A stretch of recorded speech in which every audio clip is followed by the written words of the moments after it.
જય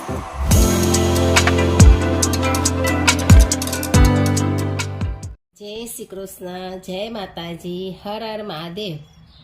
આજે હું તમને વૈશાખ સુદની મોયની એકાદશીની કથા વાર્તા કહું છું, તે તમે સાંભળજો। રવિવાર 19 મે એ વૈશાખ મહિનાની એકાદશી છે, જેને મોહિની એકાદશી કહે છે। સ્કંદ પુરાણના વૈષ્ણવ વિભાગ અનુસાર સમુદ્ર મંથનમાંથી નીકળેલા અમૃતની રક્ષા માટે ભગવાન વિષ્ણુએ આ દિવસે મોહિનીનું રૂપ ધારણ કર્યું હતું। આ એકાદશી વ્રત કરનાર વ્યક્તિએ 10મી તિથિના આગલા દિવસથી એટલે કે 10મીની રાત્રિથી ઉપવાસ નિયમોનું પાલન કરવું જોઈએ। આ વ્રત દરમિયાન માત્ર ફળો જ ખાવામાં આવે છે। વૈશાખ મહિનાના શુક્લ પક્ષ હોવાથી આ દિવસ ભગવાન વિષ્ણુની પૂજા, ઉપવાસ અને દાન કરવા માટે ખૂબ જ વિશેષ માનવામાં આવે છે। આ દિવસે અનુશાસન સાથે કરેલી પૂજા અને દાન અનેક યજ્ઞો જેટલું ફળદાયી છે। આ એકાદશી વ્રત સત્યયુગથી ચાલી આવે છે। સત્યયુગમાં કૌટિન્ય ઋષિએ શિકારીને આ વ્રત વિશે જણાવ્યું હતું। ઉપવાસ કરવાથી શિકારીના પાપ નાશ પામ્યા। આ પછી ત્રેતાયુગમાં મહર્ષિ વશિષ્ઠે શ્રી રામને આ કથા સંભળાવી। પછી દ્વાપર યુગમાં શ્રી કૃષ્ણે અર્જુનને આ વ્રત વિશે જણાવ્યું। ત્યારથી મોહિની એકાદશી વ્રત કરવામાં આવે છે। હવે આપણે મોહિની એકાદશીના વ્રતની પદ્ધતિ પૂજા જાણીએ। એકાદશીના દિવસે સૂર્યોદય પહેલા ઉઠો અને સ્નાન કરો, સ્વચ્છ વસ્ત્રો પહેરી ભગવાન વિષ્ણુની પૂજા કરો। ભગવાનની મૂર્તિની સામે ઘીનો દીવો પ્રગટાવો અને વ્રતની પ્રતિજ્ઞા લો।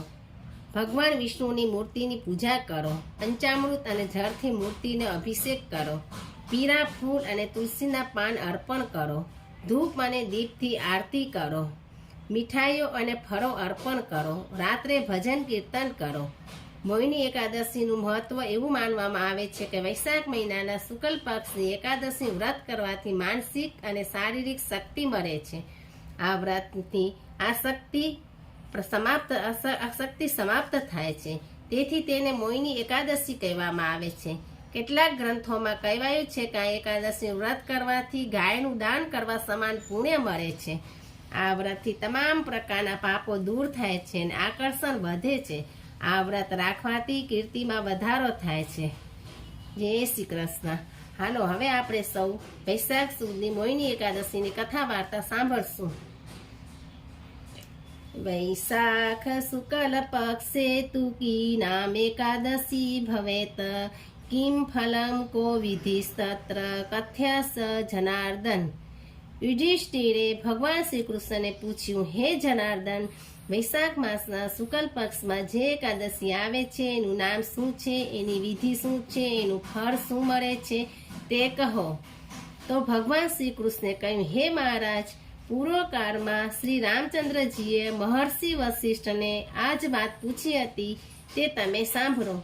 શ્રી રામે કહ્યું, હે મહર્ષિ, બધા જ પાપોને નાશ કરવાવાળા તેમજ દરેક પ્રકારના દુઃખોનું નિવારણ કરવાવાળા વ્રતોમાં જે ઉત્તમ વ્રત હોય તે તમે મને કઈ સંભળાવો।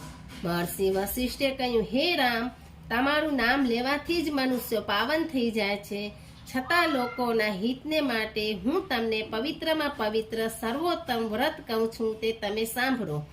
વૈશાખ મહિનાના શુક્લ પક્ષમાં જે એકાદશી આવે છે એને મોહિની એકાદશી કહેવાય છે। તે સર્વ પાપોને દૂર કરનારી છે। એ એકાદશીનું વ્રત કરનાર દરેક મનુષ્ય વ્રતના પ્રભાવથી મોહરૂપી ઝાડમાંથી છૂટી જાય છે, તેમજ પાપ સમૂહોમાંથી પણ છુટકારો મેળવે છે। સરસ્વતી નદીના રમણીય તટ પર ભદ્રાવતી નામની સુંદર નગરી હતી। એ નગરીમાં ચંદ્રવંશમાં જન્મેલા ધૈર્યવાન તથા સત્ય પ્રતિજ્ઞાવાળા ધૃતિમાન નામનો રાજા રાજ્ય કરતા હતા। તે સત્યવક્તા અને પરોપકારી હતા। એ નગરીમાં એક અતિ શ્રીમંત સમૃદ્ધિવાન વાણિયો રહેતો હતો। એનું નામ ધનપાલ હતું। તે હંમેશા પુણ્યકર્મ જ કર્યા કરતો હતો। કુવા, તળાવો, પર્વો, ધર્મશાળાઓ અને ધર્મસ્થાનો પર બંધાવતો હતો। વળી તે ભગવાન શ્રી વિષ્ણુની ભક્તિ કરવામાં હંમેશા તત્પર રહેતો હતો। એને સુમના, ધૃતિમાન, મેઘાવી, સુકૃત અને ધૃષ્ટબુદ્ધિ નામે 5 પુત્રો હતા। એમાં દુષ્ટ બુદ્ધિ હંમેશા પાપ કર્મો જ કર્યા કરતો હતો. જુગાર વગેરે વ્યસનોમાં વ્યસ્ત રહેતો હતો. એ પારકી સ્ત્રીઓ સાથે મૈથુન કરવાની ઈચ્છા ધરાવતો હતો, તેમજ વેશ્યાગામી પણ હતો. તે કદી બ્રાહ્મણોને આવકારતો ન હતો, પિતૃઓને પિંડ આપતો ન હતો, તેમજ ભગવાનનું પૂજન પણ કરતો ન હતો. તે દુષ્ટાત્મા અધર્મી વર્તન કર્યા કરતો હતો અને પોતાના પિતાના ધનને પણ બરબાદ કરતો હતો. આથી એના પિતાએ એને એના બીજા 4 ભાઈઓએ એને ઘરમાંથી કાઢી મૂક્યો. બીજા કુટુંબીજનોએ પણ એને ત્યજી દીધો હતો. એને પોતાના શરીર પરના ઘરેણાં પણ એક પછી એક કરીને વેચી નાખ્યા હતા. પરિણામે એની પાસે પૈસો ન રહેવાથી એના જુગારી મિત્રો તેમજ વેશ્યાઓ પણ એનો ત્યાગ કર્યો હતો. તે પછી દુષ્ટ બુદ્ધિ ચિંતામાં જ રહેવા લાગ્યો હતો. તે હવે ભૂખથી પીરાવા લાગ્યો.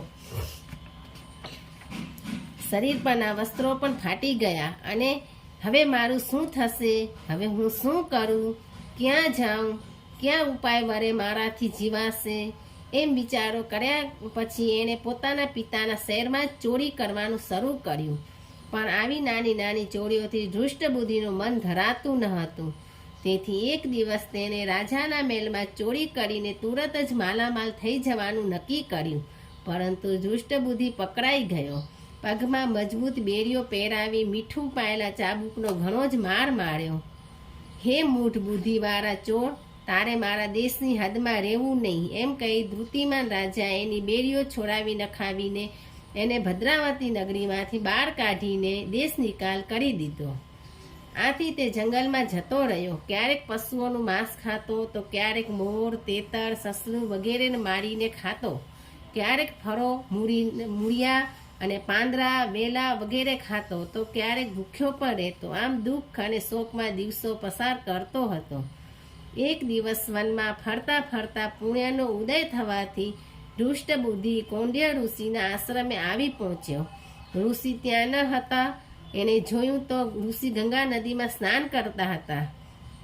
દુષ્ટ બુદ્ધિ ત્યાં ગયો ત્યારે કૌંડિન્ય ઋષિ સ્નાન કરીને કિનારા પર આવ્યા હતા અને વસ્ત્ર નીચોવતા હતા. તેના છાંટા દુષ્ટ બુદ્ધિ પર પડ્યા.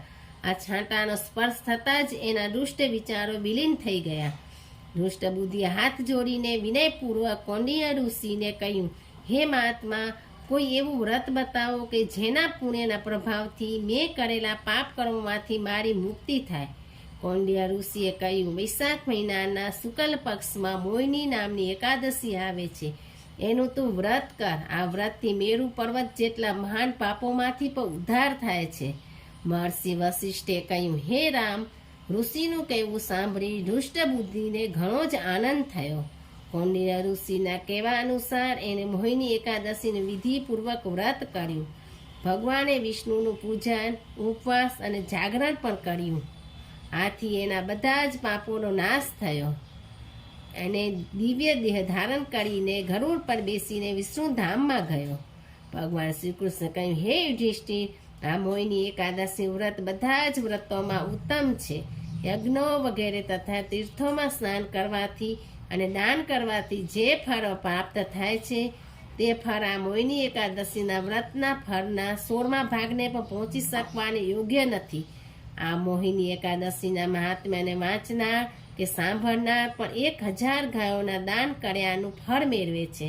યજ્ઞાદિ તીર્થ દાનાની કલા નહારતી સોડસી પઠણા સ્મરણાદ રાજન ઘોષસ્ત્ર ફલમ લભેત. બોલો વિષ્ણુ ભગવાન કી જય, કૃષ્ણ કનૈયાલાલ કી જય. જય શ્રી કૃષ્ણ. હર હર મહાદેવ. મારી ચેનલ સારી લાગી હોય તો લાઈક કરો, વધુમાં વધુ લોકોને શેર કરો અને સબસ્ક્રાઈબ કરો. જય શ્રી કૃષ્ણ. હર હર મહાદેવ.